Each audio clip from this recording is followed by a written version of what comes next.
Hey y'all, thanks for joining me. This is Teresa with Lone Star Custom Quilts. I'm glad y'all are joining me today. I have a very interesting topic, an interesting video to share with you. Today is day 6 that I've been cooped up in my home, not because of COVID this time, but because of the snow and ice storm in Texas. So we are confined to our homes because we can't go anywhere, can't do anything. It's too cold also. But today is day 6, and I have gotten a lot done. I've finished some quilts. I've finished some UFOs. I've started a few projects. But I thought, I want to do something very different. I'm bored. I need something exciting. And I remembered a video I had seen on YouTube. It was a Handy Quilter live video. And the lady, there were 2 ladies doing the video, but the one in particular, her name was Christina Whitney, I believe. And her, she was doing a demonstration on how to piece a quilt on your long arm. And I thought, that is very interesting. How would you do that? I've seen people do their binding on their long arm, and I haven't yet done that. But that interests me as well. It's very intriguing to me. But when I saw them piecing a quilt, I thought, I've got to try that. So I watched the video, and her signature quilt that she does is a very scrappy quilt, and she pieces it on her long arm. There's no rhyme or reason. There's no pattern. There's no color scheme even. Sometimes she does group colors, but most of the time it's just whatever she has. So just over the last few days, some friends and I were talking about all of our scraps and what do we do with them and how do we organize them. And so I thought this will be perfect. I can go and use some of my scraps. So I pulled out some bins and some baskets, and I have, a ton of scraps. So I pulled them all out and got some fabric, some larger fabrics, some smaller fabrics. I had a bin that had some orphan blocks in it that I had made from random quilts that I made too many, or that was a practice block. This one right here is actually a quilt block that came it was a leftover from the very first quilt I ever made, and I gifted to my very dear sweet friend Paula. I don't know if she's ever going to watch this video, but I saw this block and I thought, well, I have to add that into this quilt because as it turns out, this is going to be kind of a collection of memories for me of all the things I've made, quilts I've made for others, for myself. Some of these fabrics have very special meanings. Some really don't have much of a meaning, but I've used all of it in a quilt at some time. So the batting, also I'm using scrap batting. I just pulled some pieces. These are mostly what I cut off at the end of a quilt when I had finished quilts. And so I grabbed those. I'm just going to lay those on the backing and layer it if I can, or try to match it up as best as I can. There's no right or wrong, so it's whatever you want to do. There's no rules. There's no police that's going to come find you. I'm going to do what I want to do, so just do what makes you happy. So a lot of these blocks, these green ones, came from a quilt that I made for one of my very great friends. Her daughter, when she graduated high school, was going to University of North Texas. So go green. This is one that I had. This was actually supposed to be a mug rug, I believe. But it's one of my favorite scriptures. And whatever things you ask in prayer, believing, you will receive. Matthew 21:22. So I'm going to try to center this in the middle of my quilt maybe. Some other blocks. These are from one that a quilt I made with some girlfriends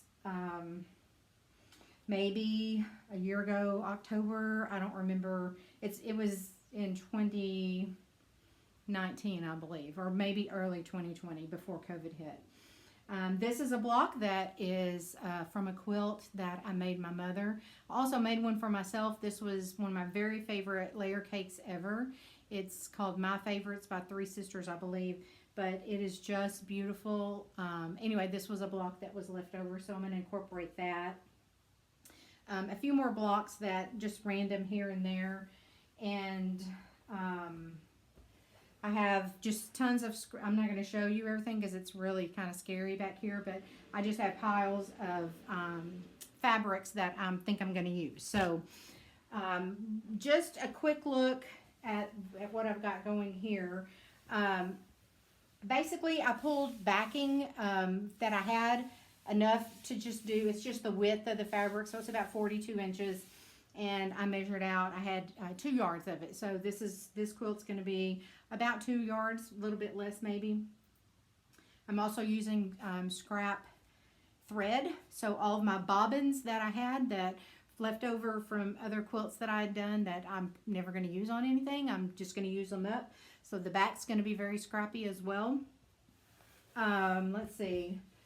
So the first thing what we do is, I don't really have a rhyme or reason or a pattern or a color theme. I'm just doing whatever. So if you want to sort your fabrics and organize them into some sort of color theme, go for it. This was very hard for me to not have a pattern or like that color theme. This was very hard for me to just be kind of wild and crazy about it, but I like it. It's fun. It's very relaxing, and I thought it'd be stressful, but it's not. It's very relaxing. So here we go. So I have my backing. I have my batting pieces. You can see they're just scraps that I've put up here to, and kind of pushed together. I didn't stitch them together. You can stitch them if you want to, but I didn't. This purple fabric is from a quilt that I made my daughter when she went to ACU. So that one is really special. She was a music major, so here's some music fabric. I also had made her a quilt out of music fabrics when she was at ACU. This is one that my very best quilting friend Carol gave me. We did a project together. Leah Day did a friendship quilt, and you exchange fabrics with a lot of your friends and you make a quilt out of all the different fabrics. And so I haven't finished that one. That one's on my list. I have all the blocks done. I just have to do quilting. It's a quilt as you go, so I'm working on the quilting on the different blocks now. But that's one of the fabrics that she had given me for that friendship quilt. I made a quilt out of this one. I made a quilt. So all of these I've made a quilt out of. Some of them have more special meaning than others. But let me go ahead and advance, and I'll show you how we lay it out and get it quilted.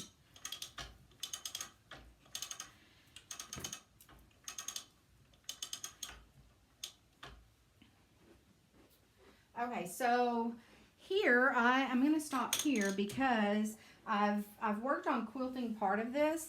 And I'm going to lay some more batting down first.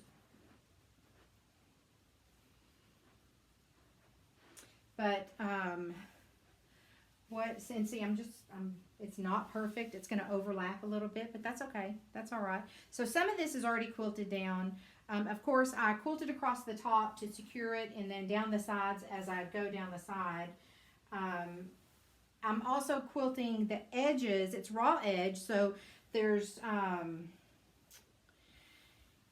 you can go back. There's a couple of things you can do to go back. Couching is one. I haven't done that, but that's my next new thing. So I may do a video on couching. If you have tried that, let me know. And if there's certain yarns that you like to use on that, I'd like to know that.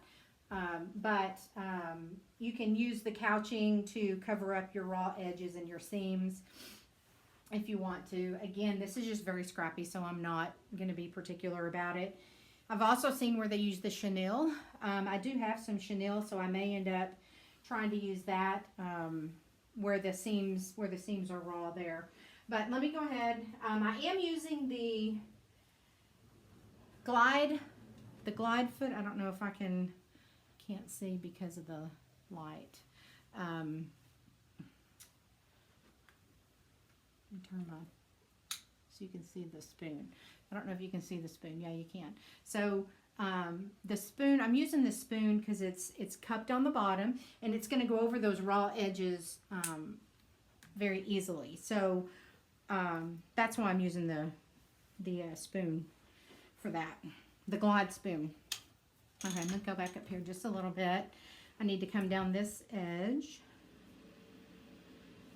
And I've come off of the side just a little bit on most of it. I'll add a little piece there to secure that. But pull up my thread. And like I said, I'm using random bobbins, so don't mind if you see a bright orange or bright pink thread. It may look funny, but I don't really care. Okay. I'm going to roll it just a little bit more.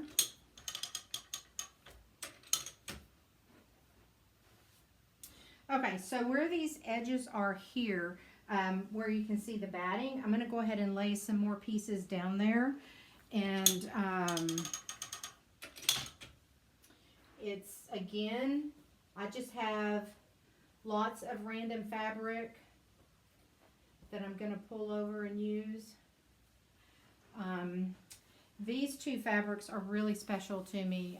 They were used in backing quilts that my granny made, I don't even know how many years ago, probably 50 or 60, maybe 70 years ago, I don't know.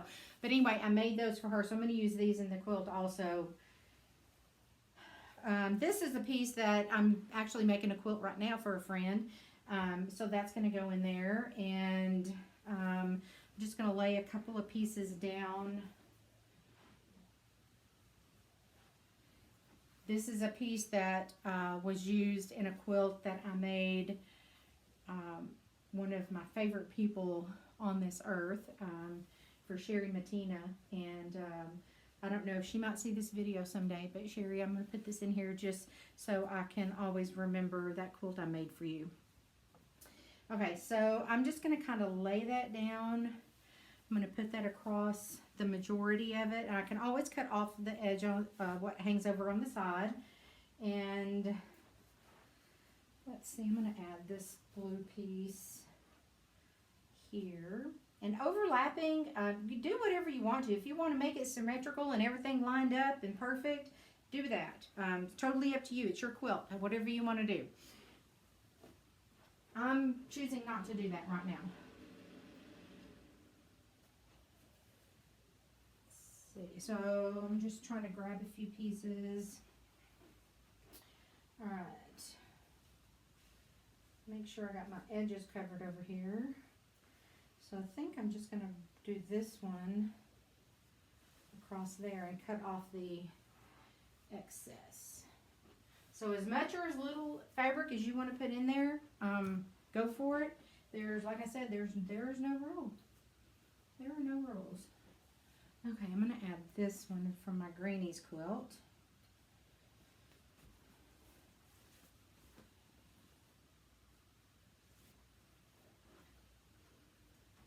I'm going to cut this selvage off.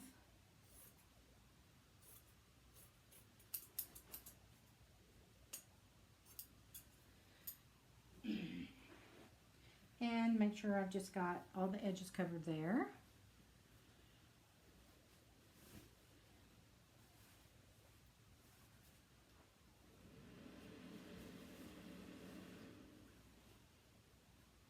Okay. And so on all the raw edges, I'm just going to take a stitch down about 1/4 inch. I'm not really measuring.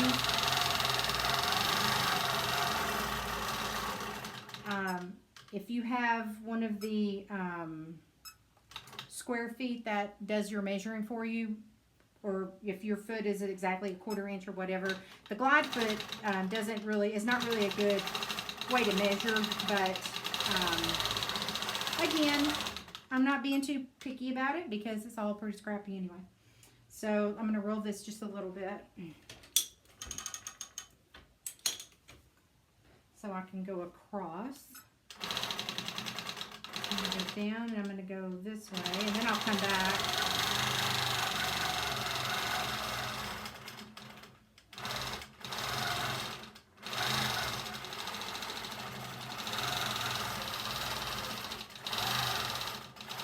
Okay, and I missed this edge, so I'm going to hold there and roll backwards.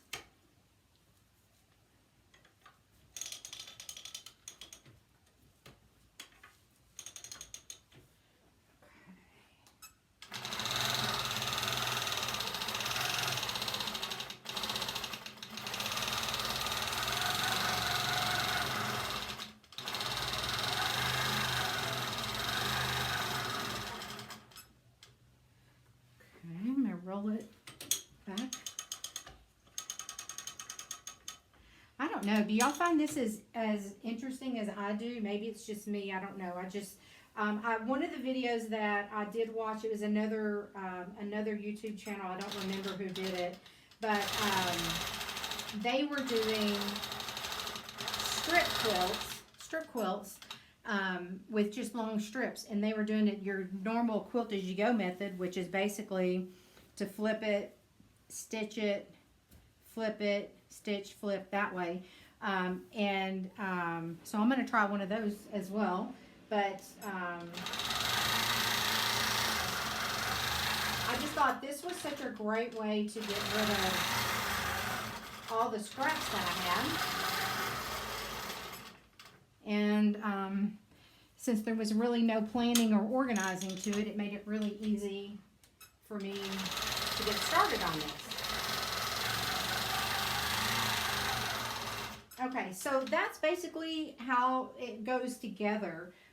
Once you get all the edges down, then you would go back and quilt it however you want to quilt it. These are great for you to practice free motion on because you've got so many different blocks. You've got, I mean, you can have straight, these rows you can practice all kinds of different things in. So use it for that. I'll probably do something very simple, not maybe swirls, or might just do a stipple, just something that's not really going to take away from the quilt much. But anyway, that's basically how you do the quilting on here.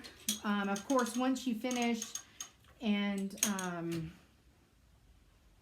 you're ready to do the binding and all that as normal, I will at some point learn to do the binding on the long arm as well, but I'm not there yet. I'm not that comfortable yet, so, but I'll get there. Oops, ran out of bobbin. So this is the only thing about using those scrappy bobbins. You never know how long it's going to last and how far you're going to get, but it works for me. I'm really glad to be getting rid of all of these bobbins that are just partial, that I'm probably never going to use again.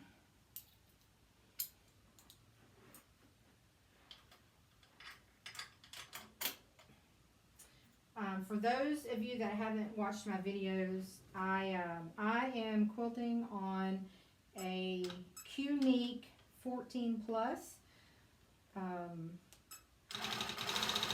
don't know what kind of frame I have. I bought this setup used from a dealer in Fort Worth, and I don't remember what the frame was, but I think it was an SR2. It's 12 foot long.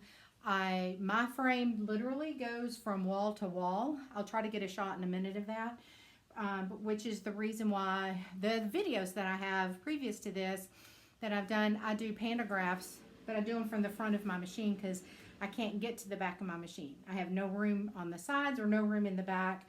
I have a very tiny room, but this is my way of making it work. So go check out my videos on how to do pantographs from the front of your long arm if you're interested in that.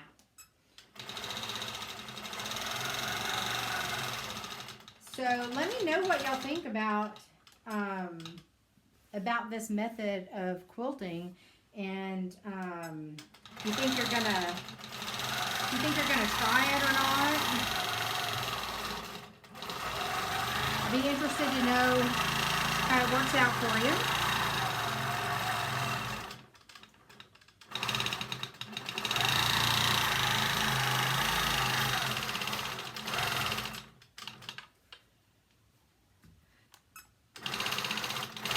So once I get everything organized and I've got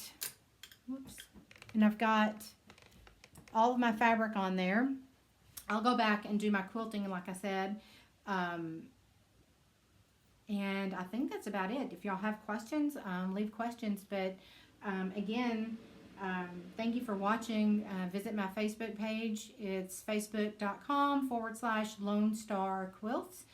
or my website, www.lonestarcustomquilts.com. And I look forward to seeing y'all the next time. Thank you.